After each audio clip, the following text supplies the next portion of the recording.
আসসালামু আলাইকুম দর্শক। আশা করি সবাই ভালো আছেন। আজকে আমি কথা বলবো আপনারা ফ্রিল্যান্সিং যে সাইট গুলো আছে যেমন Fiverr আছে, Upwork আছে। এরকম আরো আ কিছু সাইট আছে যেগুলাতে আপনি কিভাবে মোবাইলের মাধ্যমে টাকা ইনকাম করবেন। অনেকেই আসলে বলেন যে ফ্রিল্যান্সিং করতে হলে যে আপনার কম্পিউটার এবং ল্যাপটপ লাগবেই বাধ্যতামূলক।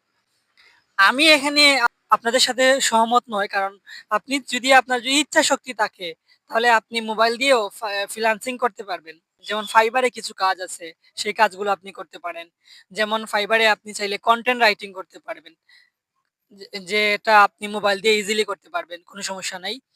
আ তারপরে আরো আছে যেমন ভিডিও এডিটিং আপনি করতে পারবেন। ফটো এডিটিং আপনি করতে পারবেন।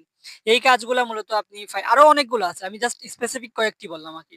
এই কাজগুলো আপনি মূলত Fiverr এ বা যেকোনো ফ্রিল্যান্সিং ওয়েবসাইটে এই কাজগুলো আপনি মোবাইল দিয়ে করতে পারবেন। তো যারা মূলত এখনো কাজ শুরু করেন নাই, আপনারা কাজ শুরু করেন। তো আর কথা বাড়াচ্ছি না। আপনারা অবশ্যই এই রিলেটেড টিপস আপনারা YouTube এ সার্চ দিয়ে দেখে নিবেন। Thank you. আসসালামু আলাইকুম।